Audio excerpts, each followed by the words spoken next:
And we're live. It's Whiskey Watches the Wheels, and you are not being recorded. You weren't a second ago. We had technical difficulties, but we're back. And we're back together. God damn it. It's been like 3 weeks, right? 2 weeks? What? It's been a long time, it seems like. Yeah. So I'm the Matt, the one and only Matt, the Rev. Guys, introduce yourselves. I'm Casey. Kevin. All right. Guys, legitimately, I missed you guys. James and I had a great week last week. James and Casey had a great week the week before that. Yes. But we're all back together. And I'm happy to see your smiling faces. It feels so nice. So how's everyone been? Anything new and interesting over the last 2 or 3 weeks? Tons. Well, okay, let me rephrase that. Anything new and interesting you would like to share on the podcast? All right, so. I'll share it. I mean, hey, I can tell you guys, you know what? One man's trash treasure, another one man's junk is another man's treasure, something to that effect. Yeah. So I've been gone. Let you guys know I've been gone because I'm helping out a friend. He's had a couple strokes. None of these people listen to the podcast anyway, so it's not like I'm doing any HEPA laws here. But airing dirty laundry. Yeah, he's had a couple strokes. So me and my crew, we went over last Wednesday, I think it was, and cleaned his house, and he had a whole bunch of cars and a lot of JDM stuff and motorcycles, and we threw away 3. Well, he's gone again. Let's see if he pops back up. 3 containers worth, 20-yard containers worth of just trash. Junk. Like, wow. Yeah. So did that, and then he has a shop, and it was just not hoarder, but just a mess. So was this inside his house as well, or just in the garage? So the house is fine, but his outside of his house, just outside of his garage, and then his carport was 3 20-yard containers of trash, just junk. So that's wild. It's just been a lot of work and helping care for him and helping his mother as well. So with the stroke, he's got diabetes, he's got stage 4 kidney failure, he's going blind, he's a lot of stuff. So, and I'm an hour and 40 minutes away. So I tried to do as much as I could on top of really ramping up my other business as well, trying to get that kind of off the road a little bit. So it's been very, very hectic. So that's why I haven't been here, and I missed you guys, and I missed, all of the banter. But hopefully I'm back, but I'm very exhausted. And for you guys don't know, Florida is 97 degrees, but it's 105, 110 with the humidity. I feel like I'm just in a sauna. I mean, we have to drink so much water. So headaches at the end of the day because of. Should we just start this over because he keeps on knocking off? No, we're gonna keep going, man. It's fine. He didn't have anything to say anyway. We're listening to you. So the people that aren't watching, James keeps on coming back and forth. But that's all that's been going on. So I've been listening to you guys' podcasts. You guys have done a great job without me. So I don't even know why I need to be back, but because we love you, buddy. We would miss you if you weren't here. Yeah. So. That's what's been going on. So hopefully we'll get some more stuff. I don't know. I think we've sold like four cars. Yeah, 4 cars. But did you say they weren't really like nice cars? They were just kind of. So he's got like a Prelude that's pretty cool. It's first gen, not my cup of tea. He had a couple right-hand drive cars that he, put together. They haven't been ran in 15, 20 years. Literally barnyard. I mean, they were nice at one point. He had this one car that was a show car from probably the 90s, right-hand drive, EG hatch with a Type R motor in it, but the fiberglass is all cracking. He had Integra front lights, Integra rear lights, Apex. I don't know if you guys ever met the Gretty Apex dash in there. Yes. I mean, cleaning out CDs, at Super Street magazines out of his garage. Like, oh wow, he's got an NSX that's, I mean, that's his pride and joy. But it's just You know, What color is the it's NSX? it's red. Is it on Facebook Marketplace? No, it's Okay. So not. there was a red NSX on Facebook Marketplace, Yes, and for 55,000, it's right hand right, drive. and the address is down in your neck of the woods. So I'm thinking, oh, I wonder if this is Kevin's buddies. So No, I saw that one, and that's what we're trying to. You know, he wants. I mean, for that one car, 20,000 for the yellow car. He wanted $20,000, and it ended up being that the guy bought both cars, I think, for $6,000 or $7,000 because only the motors were good, and we don't even know if they ran. Savannah was going to buy the white car, and when we looked at it, I just told her, "Hey, I think this is more than you want to really bite off." Were these cars at least at one point well put together, or was he not skillful at this stuff? Or They were very well put together at one point. Yeah. Like I said, the yellow car was probably like a Nopi National show car. Mhm. The white car was a. So if any of you guys know about JDM cars, it was a 95 car, but a 96 title because, the front clip and everything. Just one of those guys that puts things together. Filled in the body lines, the rubber piece. I mean, that's not. Now everybody wants OEM plus. I mean, he's got a 1977 Honda CVCC, like fully restored. Tons of old little scooters and motorcycles and stuff, but none of them have ran in a very long time. So I who knows?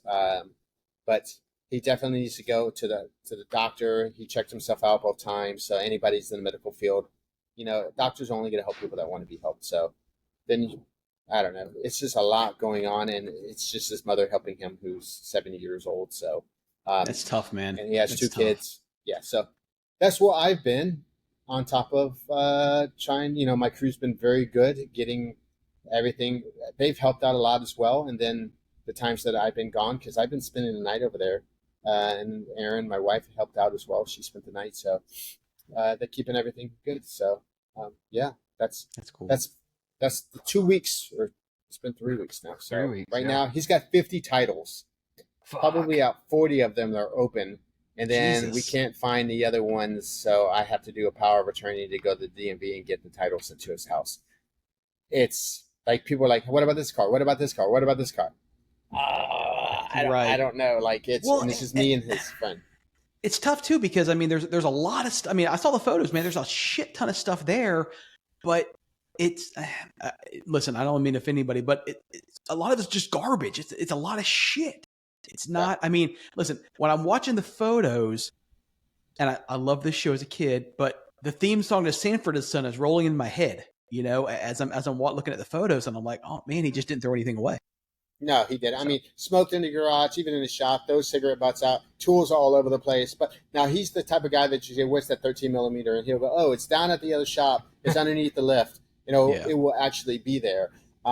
Just one of those guys. So right now he has his business where it's just, I mean, it's covered in dust and stuff like that. It's pretty bad, and he's not going to be able to go to work again. And he wants some crazy amount of money for his business, and it's to the point where it's just, somebody please just come over and take it, and then you can take over the rent. He doesn't own the building. Hasn't. I mean, all the light switches are on with what's it called? Power strips. Everything's with water, like down by the floor. Like it's. Hey, if you guys, when you have time, just text me what the rent is, because I may know somebody who never know, who may want to take that over. Yeah. So I mean, it's pretty inexpensive, but he's been there. Some of you guys I don't live in a city like this, but there's big cities. There's a lot of like the landlords in Paris, and it's literally like a slumlord. Like that place has looked like that as long as I've known him, for 15 plus years. It's just, big cities are like that. And I don't think Orlando is a very big city, but I mean, he's tucked in the back there, and Matt, you know where he's at. It's just like, how can you get away with code? I got the fire marshal every year. They're coming out my building. Where's your fire extinguishers? Checking my lights. So I'm not allowed to have extensions, cords or anything like that. And I'm sure it's like that with you, James, and I definitely know it's like that at the hospital, Casey. So I'm just like, what? How does this even run like this? So it's janky and trust me, especially in the part of town that he's at, you're not having anyone come through and check code. I mean, can you imagine? There's no way that meat market on the corner would even be in business if they were fucking checking codes. No, not at all. So what kind of meat are we talking about here? Oh, dude, it's a meat and veggie place, and it's you don't want to go anywhere near there. No. So other than that, this sweat, but I missed you guys. So what are we talking about today? Let's go. Well, so I've been doing stuff on my bike, and I had this epiphany the other day, and I wanted to ask you guys a question. Well, hold on. What? Did you say bike? Okay, trike. What the fuck you want to call it? It's okay. That's hey, better. Listen, it has three wheels. It's still classified as a motorcycle. I'm still gonna bust your balls over it. That's all right. You have to have an endorsement for that. You do have to have endorsement. Yeah, I had a regular endorsement. I had to take the regular. Me and Stacey both took the motorcycle class. So I mean, I have a standard motorcycle endorsement. I could get on any two wheeler, which I know how to ride a bike, and get one. Matter of fact, I really like the Royal Enfields, and they're not expensive. Yeah, and I mean they're really cheap. It's only 500 cheap. So that's what I used to do before this. I used to do motorcycles, and you don't want to get one of those. They're made in India. I know they're made in India. I get it. They're made in India, but they freaking look cool. They do, but no customer support. Right. No parts. There's a man called Kevin. Well, yeah, you can't even get the parts. That's why we stopped dealing with them, because that's why you're going to make them replacement part. Yeah, Kevin I mean, make that. They're cool looking. They're very cool. Bikes. I look at this. Listen, they're $3,000, $3,500. I mean, you get 5 years out of it. You throw it in the garbage and buy a new one. Well, that's the problem. I mean, something breaks. It was taking us 3 months to get a part. A standard, like a starter relay or something like that. So I definitely, and it's always been like that. And is there not an aftermarket online community that has de-engineered it? And no, because there's Royal Enfield. They were made in Britain, right? Yeah. And they were cool, bikes back then. They weren't the best back then, anyways. But it's just like a BSA or Triumph. Triumph's probably the best that they make. BSA got bought out. Yeah, But a lot of them interchanged, parts, BSA and Triumph. But the Royal Enfields, I like them a lot because of the cafe style look and just the old timey stuff. So we were carrying their stuff, and I got to the point I'm just like, take this shit back. And that's what I want, man, because I don't want. I mean, I legitimately want another bike, a standard bike. But I don't need get a vintage Honda. Yeah, exactly. I don't need something that I'm going to go. If I'm going to go on a long trip, I'm taking my Can-Am Spider because it's got freaking 3 wheels. It's like driving a Barca Lounger. I can literally take it from here to the mountains and not even have to worry about it. That's my long haul bike. But I would get a Honda CB7, Honda CB350. Yeah, they're light bikes. They're nimble. They start up after sitting for 6 months. You don't have any issues with them. Then make a cafe racer out of it when you're you can strip them down to whatever. So that's what I want. The best thing for you, and I mean this in the best compliment possible, is that your size now is such that those little bikes, you're going to fit on it like a normal human being. Yeah, I mean, like a glove. I wanted at one point I wanted a Grom, and I know I'd look like a fucking grape ape on a Grom. So not anymore, dude. I mean, they're little bikes. Those Groms are for sure. You don't want a Grom. No, save the world, Matt, and get an electric bike. No, I'm not doing that. I don't listen. I have enough. From all the years of being super fat, I had enough like chafing and you wear corduroys and you walk and it's like right. I don't need an actual fire between my legs from the fucking battery overheating and catching on fire. And we got I definitely went out to get a Grom. I just took mine out and it is souped up. And I was pegged. It's only got 4 gears. You're going to find yourself shifting especially in Orlando in stop and go traffic. I think I got about an hour drive, and my wrist started hurting from just shifting gears. I don't want a 125. I mean, if anything, I'm okay with like a single cylinder 300 or something like that. I'd be fine with that. You used to be able to get, and I'm not a big Harley guy, but you used to be able to get like the Iron 883 for a fairly affordable price, but now they keep going up. It's not anymore. Everything. Well, that's true. I had that list of things we can. Yeah. $4,000. they're Souped up. I mean, well, there's the Harley. There's a Harley Davidson woke discount now. Yeah, exactly. All they're trying to bring it back. Go ahead. I got a question. I'm not a bike guy. Yeah, but I love the whole cafe racer thing, taking a vintage bike and stripping it down and all that. I always find that fascinating. And, you know, I looked at bikes back in the day, I don't know, maybe 6 or 7 years ago, maybe getting a Honda, like the 350 that you were saying. Yeah. You could literally get those for $500. Are they now still the same? No, they're okay. 500 now. Well, you can get a cafe racer that's been done up that's probably got $8,000. I've seen a whole bunch of them now for $4,000. People are selling their toys. Mm-hmm. And that was some of the problem that we're having trying to sell this guy's stuff is that the people that have the money know they have the money. And right now on Facebook Marketplace, everything, like even for his car, he's got an NSX. They were going for $100,000. There's tons of NSX cars right now, 79, 69 with 40,000 miles on it, OEM, perfect. He's got BBS wheels on it. It's slammed. You know, he's got a Comptech or Compu something. So he's not going to get the value out of it for what he's got into it. So hey, it's called a hobby for a reason, you know? Yeah. The cafe kind of era, I feel, is kind of past. You know, 10 years ago when I was really into it, doing the RD400s, RD350s, I was buying the basket case, literally box, you know, bikes and a frame for $500 and then rebuilding it and making, you know, selling it for $5,000 or $6,000. I feel about that time as the cafe kind of scene was coming up, that movie Girl with the Dragon Tattoo came out and it had the nice Honda CB in it. And I think that really kind of put it even more mainstream. And there for, you know, 5 or 6 years, I could sell those things for quite a good profit and did such. Well, you also had the Cafe Racer magazine. You had you had Discovery Channel. You had Indian Larry. You had all these fantastic bike builders that all of a sudden had TV shows. Yeah, but the Cafe Racer came after the Harley thing and the builder off, and then they had the magazine and then the TV show, and then you had Ace Cafe come to Orlando, and that was really a surge. Then you had Chicago doing a huge event that I went to 2 or 3 times. That was huge. You had one in California.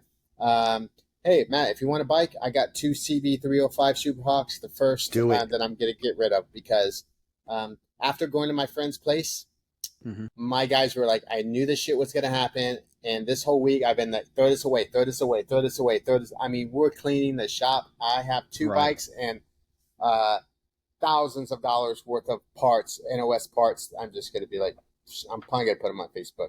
Just somebody who wants let Matt pick through them first. Well, I'm going to Kevin's shop in a couple weeks. He's going to have to build it, but I'll show him the bikes. That's fine. Go. Yes. But my point to my rant to begin with was... Go ahead. Yes, I'm sorry. Well, no. So here's the thing. We've all grown... Here's the second point on the 3-wheeler. Well, no. Why does technology not take bike riders into consideration? And what I mean by this is that, okay, and this really goes to like the air-cooled Porsche era as well. Okay, yes, I can go out and buy a secondary screen for Apple CarPlay. You can do these different things and all that. But when you're in an air-cooled Porsche or whatever, why can we just not take our freaking phone and make Apple CarPlay on our phone, Bluetooth to our radio, and now, because when you're on a bike, the last thing you want to do is be fucking fumbling through screens and everything Matt. Like that. What year is your bike? Oh, it's brand new. It's 2019. Yeah, so that's a big difference in the electronics thing. So I think it's because it's a Can-Am, isn't it? Or well, the new Can-Ams, the 2024s have Apple CarPlay built into the head unit, and I have my dash.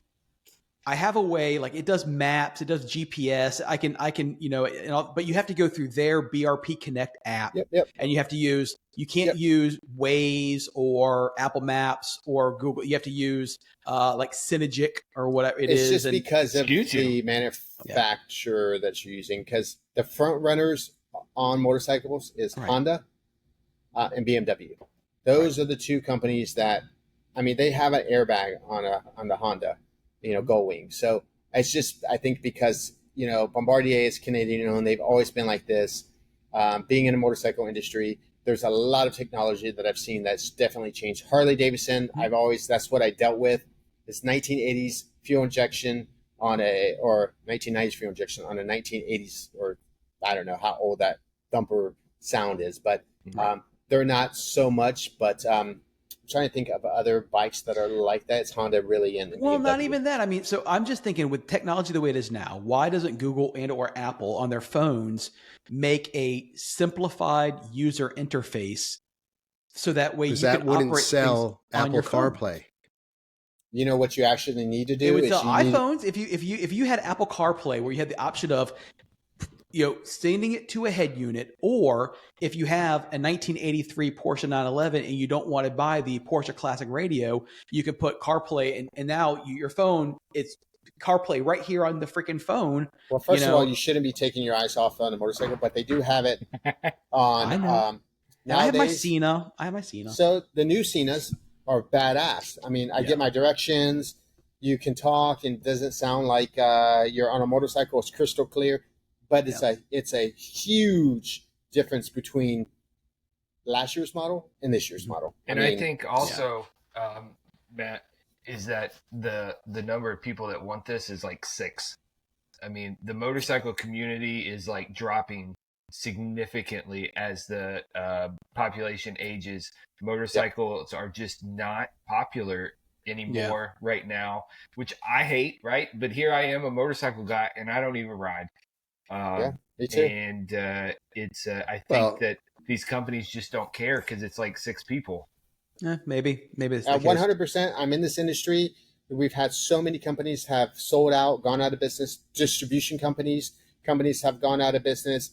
Unfortunately, I am in this sector, and I'm feeling it a lot. And I'm seeing so many things, like so many tire sizes you can't get anymore. Products are non-existent. They stopped making them anymore. The days of 2009, 2010, where, like James said, you had Indian Larry, you had this huge.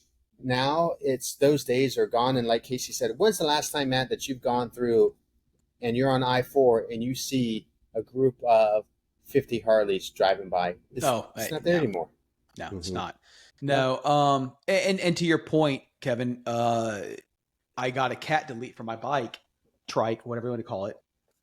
And the only reason I did was because normally it was around $340, and I got it for $69. Oh, because from the actual manufacturer on their manufacturer website, it wasn't like an eBay special or whatever. It was they're selling it for they're just like get rid of this. They're just getting they had excess stock and they're just trying to liquidate them and get them gone. And that's and it's the same one. Doesn't matter if you have a 2017 F3 or you have a 2024. It's the same cat on all of them. It works on all of them. So they just had excess inventory and they're just trying to liquidate them.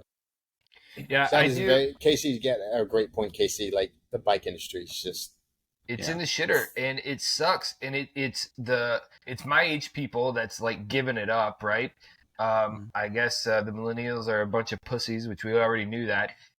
Or maybe you're having families now, and it's not the right thing to be doing. That's funny, but the millennials are not they're not having as many children.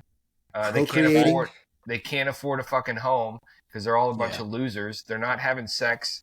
They're not having families. Because they're having gender identity crises. Yeah, that's a whole nother conversation. That's not this podcast. No, it's not. It is not. But my generation, the millennial, which I'm sad to say I'm a part of, is pretty shitty thus far, anyhow. Well, I guess it makes room for me then because I can get some cheap bikes. There you go. So, well, hey, listen, we did have an actual follower on Instagram pose a question to us. I love this. Really? Let's go. Pose a question. So Aaron Track asked us, Aaron, what's up? What is the Whiskey Watch and Wheels, what is our go-to NATO strap? I'm assuming they're referring to manufacturer or whatever. So I kind of answered a little bit on Instagram, but I did tell them that I would ask the question tonight. James, this is your area because you're the only guy that changes all your watch bands to NATO straps. I do. So Yep. take it away, buddy. Look at NATO it. I can see the pride in James' face right now. Did you see him light up? You can see his fucking face light up when I asked the question. He's like, "Fucking let's go!" Motorcycles, I know shit, but you know, give me a NATO band. I go to cheap NATO Straps.com. So they're a company out of Sweden, and they have. Why am I not surprised? Why am I not surprised at all? They have a fantastic set. I mean, it's almost unlimited the amount of NATO straps you can get from them. And thinking your order from Sweden is going to take weeks upon weeks, and it doesn't. It takes days.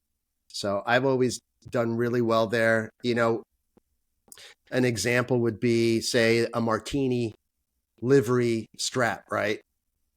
Well, you can buy that in 6 different places for probably 18 to 20 bucks a pop, where if I bought it from Cheap NATO Straps, it may be $4.99 or something like that. It's the same damn thing. So I guess they buy in such bulk that they can discount, but I'd go there. Huge choices. Well, I told him that I usually use primarily Straps Co. But I've bought stuff from Crown and Buckle. They have really good quality stuff. And Blue Shark. Blue Shark has really good straps as well.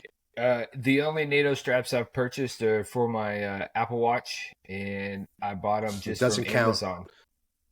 I could get like 5 for $20 on some generic ones. Yeah, that's interesting, right? Because you would think that Amazon would have the best prices, and if you go over to Cheap NATO Straps, you can get big discounts. And that like might that be true. too. And I haven't looked on that site, but on the Ultra, they have the special slide. The end piece is proprietary, and it slides in the watch. I don't know. Oh if they yeah, have it. that's sweet. That's nice. But it's way cheaper than the stock Apple ones, which are like $50 a piece or something, $100 a piece. That's always a for pass. some nylon. So that's all I've purchased. I like my watches to come with the OE band. So yes, Kevin only buys OE bands. that's right. I do have a NATO strap. It came on a Breitling that I got, and I did buy one on Amazon. I think for that John Players Seiko, and it did not fit. And then I have a NATO on the Shark watch because it came OEM with it. And I do agree with you, James. It's probably the most comfortable watch. I find myself wearing that Shark watch a lot because of the NATO strap, but unfortunately it's blue and it does not match all my outfits. So well, that's why you get a different NATO strap. I bet after sweating your balls off for the last 3 weeks over at your buddy's shop, you have a new appreciation for NATO straps. And funny story, you should say that. I was like, it smells like dirt. Never mind. I'm not gonna say it, but I was like, Aaron, smell this. she's like, what the hell? I'm like, God, because I think I was just on the couch like this. What stinks? My breath. No, what stinks? And it was the freaking NATO band. They do, man. I have a special throw them in the wash or a dishwasher or old toothbrush with some Dawn and everything, But the same thing, They get smelling soured and funky. But if they're that damn cheap, just buy another one. That's exact. I have literally have a box, just a massive box full of these things because you can just switch them out so easily. And that's the thing is they're so easy to adjust and put on and take off that it's just so much more simple to and more comfortable. So I'm always in for the NATO. And you know what? I am going to, now that you told me that website, James, I'm going to go there because I've also find too on your watches, they get scratched here, like from hitting the table. Absolutely. And for me, like I just had to adjust this band today because I haven't worn it in a while because it was so with the NATO one, there's easy, just tighten it up. So I'll go on there tonight when you know what I do wish, and maybe it's out there and I don't know it, that I wish that somebody would make for just watches in general, but is like PPF just for my clasp. I would put a thin layer of clear plastic on my clasp just for that reason. When you're desk diving or you're wearing a nice watch that's got, gold that you don't want to scratch up, it would be nice to have some cheap easy PPF to put on there that would protect. They make it for Rolexes. I've seen. Yeah, they do, like, and for Omega too. stuff. Yeah, they have Yeah. kits. I've seen And that, just but to- I want like a generic kit that'll fit whatever I want to put it on. Yeah. Just to So you clarify, just get some PPF and cut it out. Maybe. yeah, just to Maybe. clarify, I'll send you it's some. not cheapnatostraps.com. It's cnswatchbands.com. I believe they changed their URL Okay. at some point. That's cool. Well, I have an appreciation for NATOs, especially, when you're on a weight loss journey and you start losing weight and you have as many watches as we Boom. do, it's a pain in the ass to go through. So, I mean, That is literally, a built-in solution, though, Matt. right. It's It is built because in. I mean, I'm wearing my speed timer tonight and it's like, it just keeps flopping and flipping around Yep. and everything, so it's, and Yeah. I just recently sized this and it's, But let's say that's a proud moment too. So no, it's a good feeling, but it's a pain in the ass when you're at work and the thing keeps flopping all over your wrist. yeah. I have You know what Um, you need? stuff You need a flopping kit around like I otherwise. have. Yes. Change it out. Put your little, Absolutely. Your little. I have a kit. No, No, we don't need the eyepiece, but you do need the kit. I do have a kit. I got the whole thing. Stacey got me for Christmas. I got the whole look at that. Kevin's Everything. saving that eye kit thing for all Halloween. He's going I to be don't have the eye running thing. around That with thing's that pretty thing. sweet. I go ahead and add it because I have my kit came with a monocle, so I look like damn the guy from fucking Monopoly. I got a damn monocle sitting there Mr. trying to look Peanut. at this shit. Yeah, Mr. Peanut, whatever. All right, so we talked about electric bikes earlier, and I made the joke about shit catching on fire between my legs. Tesla, Not gonna happen. Tesla semi caught on fire and closed down I-80 in California. Did y'all hear about that? Yeah.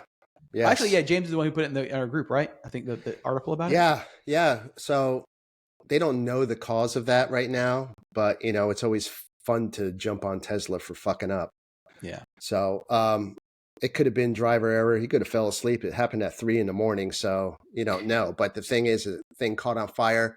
The other thing that they were talking about is, a traditional tractor trailer has the engine braking, right? Correct. Mhm. That no longer exists. You're solely responsible of stopping But those don't they? heavy Would ass they? batteries with regular brakes. But isn't that It has regen regenerative- braking? Yeah. Would that be regen just braking. as strong or more than those big I don't know. semi-truck brakings? I don't know. Don't know. I mean, I would think with programming they could work something. I mean, I guess technically it's still not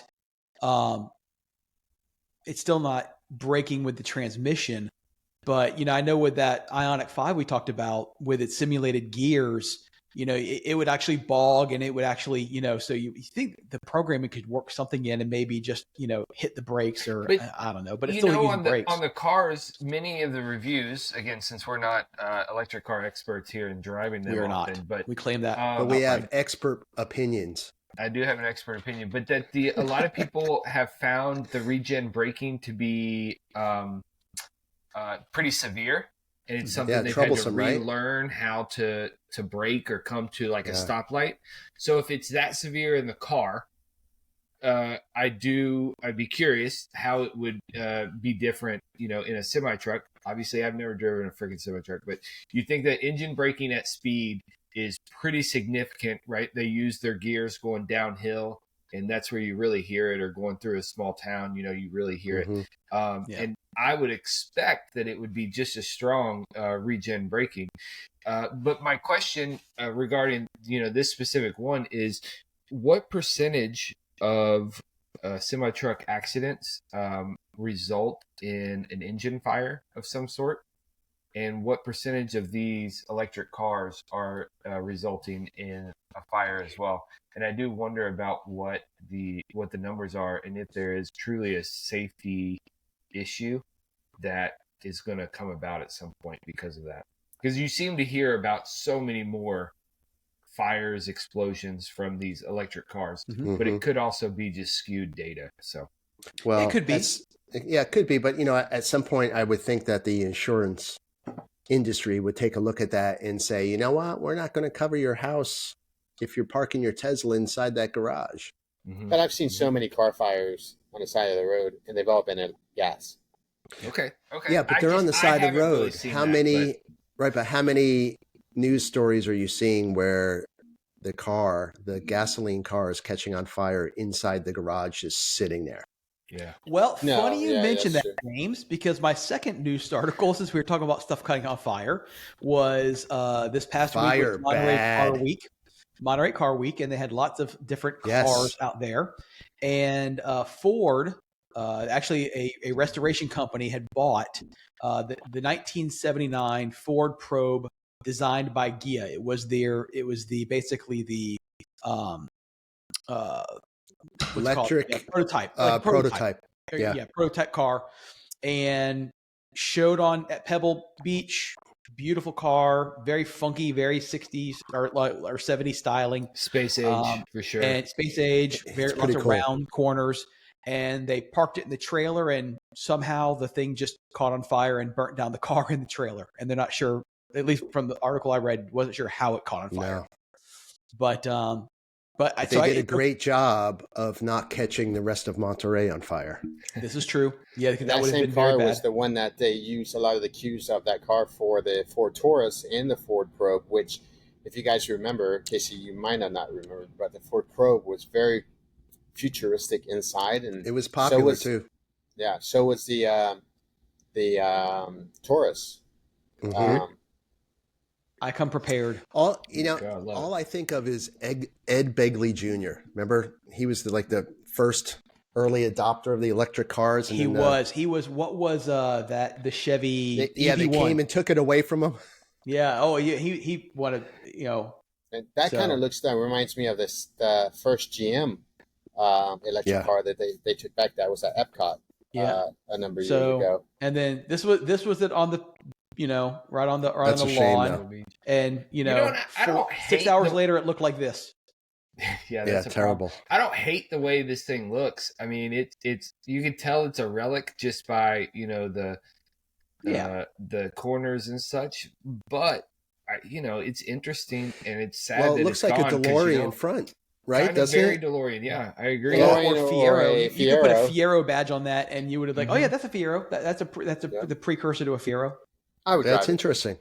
Oh, absolutely. It is interesting that they use those wheel covers over those rear wheels, but you don't see that on any of the modern electric cars, right? Well, am I thinking? No, you do on the Tesla.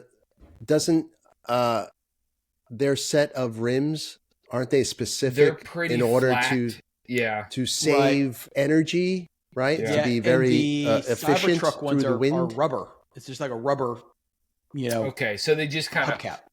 Updated it so they don't have that whole panel and it's just on the wheel. Okay, that makes sense. It's probably smarter anyway. For changing that looks like a Salt's flat wheel, what you see on Salt's flat car. Yeah, absolutely. Which Going is for a probably speed just record indication, an indication of the time and technology more than anything else. Well, let's talk. And I'm about sure the something seats were velour. Yeah, velour, right? So another news just article. Call that Alcantara today. Yes, right. Another news article is that there is a possibility. It's a rumor, but it's coming. Toyota is in Japan on a new MR2. It's already coming. That's hot. It's going to be in Japan only. Japan only. Japan only. Yep. Well, so you got except if you make a lot of money, and then they'll figure a way to get it over here. I think this thing looks really freaking good. I am happy that Toyota does this every once in a while. I'm kind of surprised that they didn't try to supercar the Supra, because I kind of thought that was so iconic that they could get away with it. It seems that this car is kind of that the NSX version 2 didn't do what they wanted to do, and maybe this is a take on that or taking it to the next step. But I think it looks different awesome. manufacturer there, no? Oh, sorry. Yeah. Well, it looks like a miniature Taycan, because look at the headlights. The thing is, with the MR2, it was always a two-seater mid-engine, so I get the MR2 here. Mm-hmm. So 400 horsepower is supposed to be a 2.0 now. It was going to be a 1.8, I think. Now it's going to be 2.0. I've read a lot about this car because I love the MR2s from the first gen but me too. Unfortunately, it's going to be priced at $70K. $70K. Are you shitting me? 400 horsepower, 400 foot-pound of torque, $70K. Yep, and it's going to be Japanese only. They couldn't produce enough of these things. That's why they got to be Japanese only. They couldn't. So is it a hybrid or anything like that? Yes, it is. It is the reason why it's because it's going to be a hybrid car. So you are going to have motors in the front for the wheels. That's why Cool. it's getting that kind of horsepower out of those out of that small motor. I think we can all get behind. I think we're all on board with Absolutely. a hybrid. Oh, absolutely. The hybrid, a Toyota with their reliability, that they build a freaking good engine when they want to, and that thing looks hot. I would take one. And I think it sucks that it's Japan only, and at $70,000, that's a lot of money. So the Supra is going away. Sign me up. The Supras, they're gone. No more Supra. Oh, really? I didn't know that. That's new. Yes. Yeah. So I didn't know that. Did it not do well, or was it too much flack from the BMW tie-in? The funny thing is that we have a friend, I think we all know him, most of us, Titan Motorsports. They do phenomenal numbers on that platform. They race that car. I just don't think a lot of people bought them out there. And I love that car. I thought about buying one at one point. And then I looked at the AE86, which is a complete disaster with that Torino, whatever that they were going to do. Mm-hmm. But the Supra, I just think the numbers weren't there. I've got two in my neighborhood. One is a buddy of mine over here. They drive it like it's a prized possession. But I think it looks good. I don't know how quick they are. Do we know really in real life, are they fast? I've never seen one on track. Maybe I'll see one this weekend. They are. I mean, it depends. If you get the 4-cylinder, no. But the one that with the Toyota, with the BMW inline 6, twin turbo, it's fast. It is fast. Okay. I think that car looks fantastic, but I'm always impressed when I see a Lexus what's it, LC 500. LC 500. When you see those in real life, you're like, that is such a sharp looking car, and I don't understand why they don't sell more of them. I really don't. They're gorgeous. Look at the. Is it the Lexus badge? Is it not sporty enough? It could be the LFA brand. The LFA was the greatest sports car no one ever bought. Right. Yeah. No one. I think they have money back then. I think they have a branding issue as far as I know that Lexus is in the American Le Mans and such, but I don't think there's the recognition of them as a sports car brand. Yeah, it's not, because it stands for Lexus. Actually, stands for Luxury USA. Right. Mm-hmm. That's what the name stands for. So it's not a supercar, and I don't think it's ever going to be. And I think that's why they've taken the Toyota and making it Toyota. I hope, fingers crossed, that in 2-3 years they bring the MR2 to America, because they did it with the Skyline. Well, here's the thing: should Toyota pull a whole M badge thing and go with the TRD side of things, and then just solely bring these sports cars under that TRD type of umbrella? They've already done it, but it's with the GR badge. Everything is the GR. So they have the GR Corolla, the GR 86, the GR What I'm Supra. saying is remove it from the Lexus side of things and really have a dedicated sports car segment that has kind of that M feel to it. This is inspired by our motorsports participation, right? Yeah. But at that price point, there's going to be, you have competition now. They don't look as nice as that car, but. No, honestly, $70,000 in 2024 for what you're getting. If you're getting 400 horsepower, 400 foot-pound of torque, that's a lot of that's car. not a bad price point. You go out and you buy a brand new Boxster GTS that's going to eclipse that. It's $100,000. And I'm going to go buy a 991. Not for 100, not for $70,000. You're not, though. You can. A high mileage, but this is brand new. No, we'll say new. Yeah. And this is still Toyota at the end of the day, where you can fix it, with a Craftsman basic set of tools, right? And one jack stand, right? If it breaks, if it breaks, you're exactly right. And that to me is probably the biggest draw. That car to me would be nothing but a track car. It looks beautiful, but that's a track vehicle. And it's going to be, Toyota does relatively light vehicles. It's not going to be hard on the components, and it will probably have an oil change interval of 12,000 miles, and nobody it's going to be fucking rock solid. So Matt, while you're looking at pictures, maybe you can look it up. In Car Week, they also unveiled, I believe at Car Week, the Acura Integra race version of it. Nice. It's going to be the HRC, I think it is. It's yellow. phenomenal. So it reminds me of the BMW, well, not the looks of it, but it's got the roll cage. It looks like the BMW competition. Roll cage in it, carbon fiber. It is a 4-door, sweet manual. What? A roll cage and a 4-door? Yeah. It's got, I wouldn't say a roll cage. It's got a X bar, a X-bar. little more than an X bar, but yeah. Okay. And then James, you and I talked. BMW's coming out with the station wagon. There you go. Yeah. So that's the car. M5 wagon. And I have photos of that. The Which M5 typically we don't get those. We just envy those over in Europe. But Well, because let's be honest, Americans don't buy them. Like enthusiasts like us like them, but we're not new car buyers, and the new car buyers don't buy them. So we're looking at pictures of the Acura Type X. So it's a prototype. From what I'm reading, I don't know how old this. I like those grills. That looks sharp. This is damn from the 19th. yeah, so this is from 2 days ago. So badass car. Looks nice. Carbon fiber. You know, I don't know how you all feel. I was never a Honda. I'm not an Integra guy, Honda guy. But this is going to be a front wheel drive vehicle, right? Like, how do y'all think? How do you all actually? Would you drive it? Would you track it? Would you be comfortable with it being front wheel drive? I mean, look at the Type R. The Honda Type R. It's got numbers that were pushing almost the GT3 numbers. Yeah, it's all front wheel drive. What I would say, Casey, is you may go 2 weeks going, this is a little odd, but then you get used to it and you would adjust. Yeah, maybe that's true. The Type R Honda was pushing almost the same numbers as the 991.1 GT3. Okay.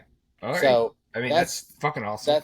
I mean, we have a friend, Albert. He owns one. He loves the car. I mean, absolutely loves the car. I like this Acura. It reminds me of my old Type R. And as my daughter would say, I would fuck with that. I've never owned or driven a front wheel drive hard. The only one that I've driven or owned was a Jetta. And I didn't like it. I look at that wagon. Look, they didn't fuck up the grill. The grill looks normal sized. They've went to back to a normal kidney. I mean, it's bigger, much bigger than it was. But we are talking about the BMW right now, so the BMW. No confusion with that Toyota. And that green is so hot. I like the green. I like the black.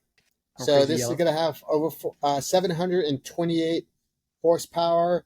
How are we getting this? Literally, how are we getting this? It's another hybrid. It's twin turbo V8. America never gets these cars. They need the money, baby. Typically, I guess so. And this is this will be literally the last wagon, because up until this, Buick had a wagon and they pulled out. There's also the Panamera. Yeah, well, Panamera. Okay. Yeah, Cadillac had a wagon. Mercedes Audi still has one. Mercedes C63 or whatever. This is what's gonna the E63. This is what is gonna be a very good contender with the E63. Is it? I don't know if it's gonna be all-wheel drive. I'm assuming it is going to be. Do we have a price? I did not see a price on the articles. TBD. TBD. But that's a sweet looking. All right. So what's the over under on this? I'm saying this is a 150 car. Yeah. I would say 170. I think it's going to be like the Panamera Audi pricing. Yeah. Okay. Yeah. 700 horsepower out of the box. I mean, shit. My wife's car's got 720, and we had to put a lot of work into it to get that. Now this is with the warranty. Yeah. That thing's good. Now it is 5,000 pounds. It's pretty heavy. Holy fuck. Yeah. That's honestly, that's typical these days. I was going to say, let's be real. 5,000 pounds for a big wagon like this is not bad, especially when you have EVs out there that are weighing, 7,000 and 8,000 pounds. And I think it is because of the hybrid technology or the extra. Sure. Well, and we know that everybody was bitching about the M5 being 5,200 pounds or some crazy shit like that too. So BMW's building heavy fucking cars. Everybody is. I understand, but it is what I'm saying is that my gut is gonna say you're not driving that on the track anyway. You're driving it on the interstate and around town, and that weight is really not going to be that big of a problem. Man, you pulling all until the you good want to stops. stop. Listen, Yeah. man, I did my homework, guys. I told you I do my homework. I love this car. So I am showing right now on screen the Gunther Works GWR based on a 993. Basically, if you were to take a GT3 and merge it with a cup car, is what you're getting, but you're making it road legal.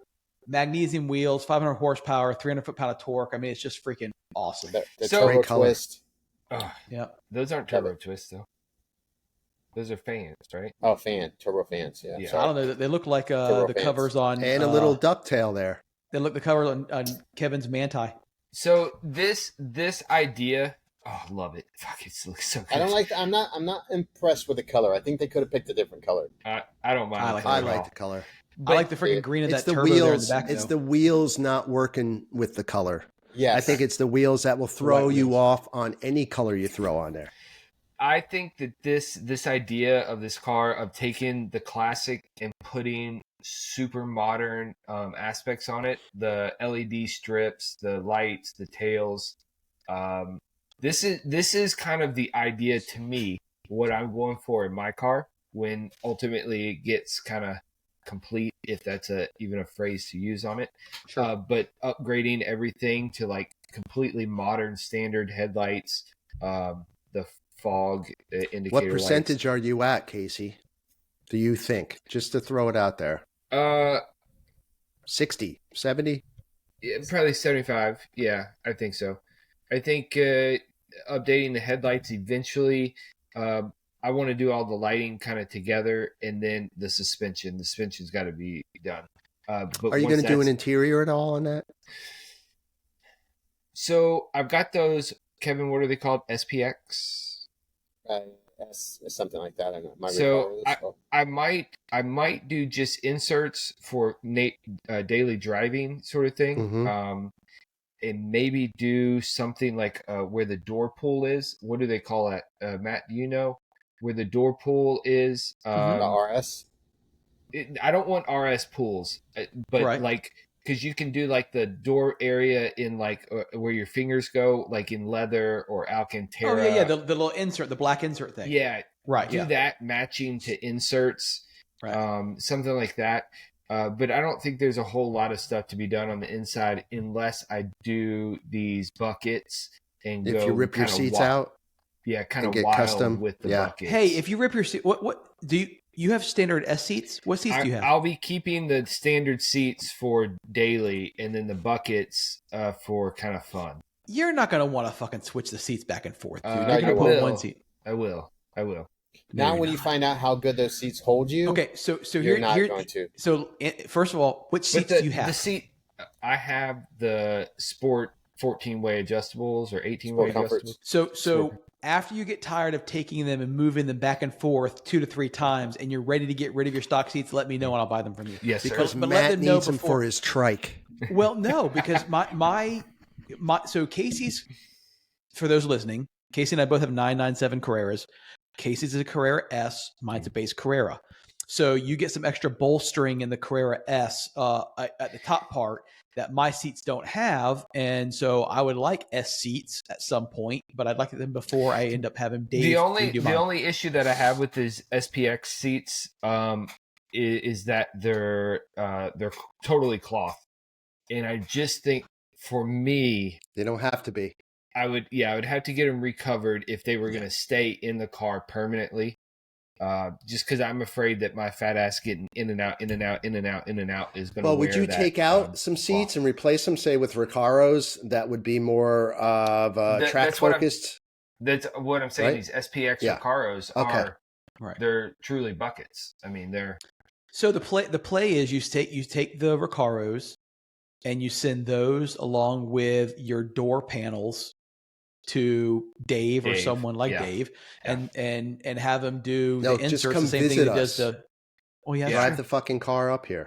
Well, that's what I'm planning on doing because I'm not going to take my door panels off, so I'm going to bring the entire car up there and drop it off. That is something that has crossed my mind. I'm not there yet. I'm gonna do. I put a lit. I got it specifically for these seats, but to lift it up out of the way, up to the ceiling. The Recaros.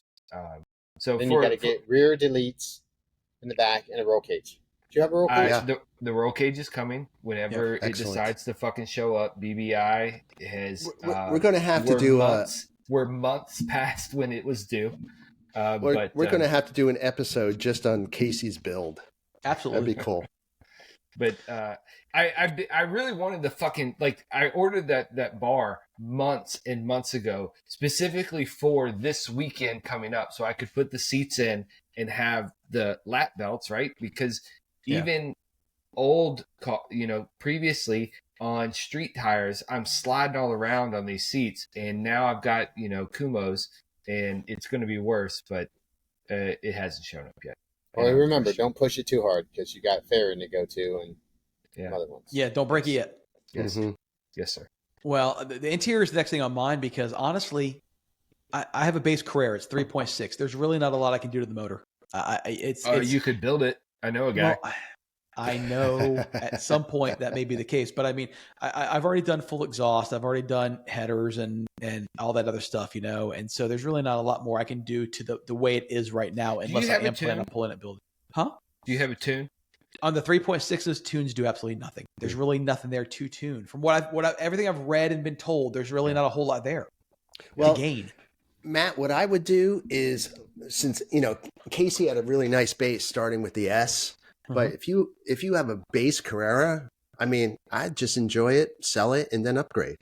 Well, I'll enjoy it. I'm not selling it. It was my first 911. I love the thing. I'm not going to sell it. All right, just add to it then. Yeah, Go out and get a 991. I think Matt and I are very similar to that in that I get very attached. So I'm going to modify and tinker and play with what I got. And I was always like that too until I started selling. And once you start selling, then you can disconnect from it.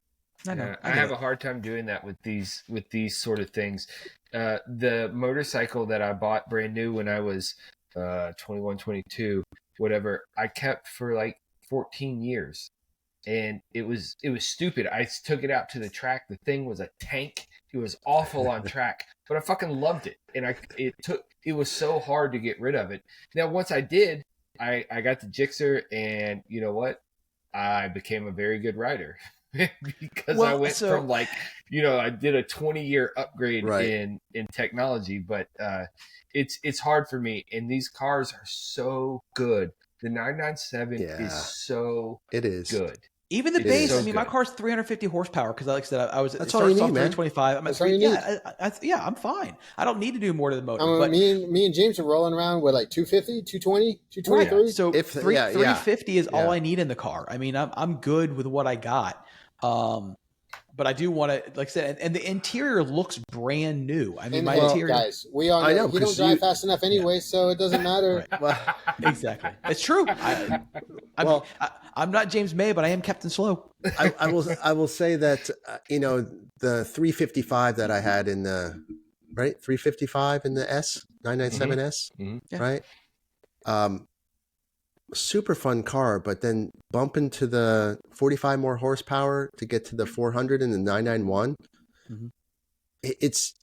I could drive that 997 in a manner that was acceptable. Every time I get in that 991, it's just, you just stomp on it just to pass somebody, and then you look down, you're doing 110. You get in trouble pretty quickly. I will say that, after my motor build, that is a difference that I've noticed very quickly. Not being on track yet, I haven't realized kind of all that it has done. But those simple things like, let's just drop a gear and pass this car. Fuck. Yeah. It's drastically different. And here in Virginia especially, like, that's dangerous. Oh yeah, it's a police state. It's you go to jail for going over 80.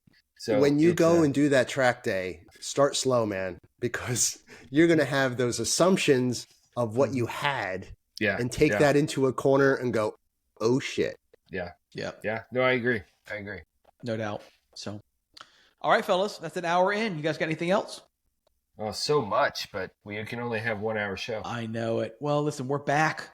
We'll all be back next week. So yeah, it's all good stuff.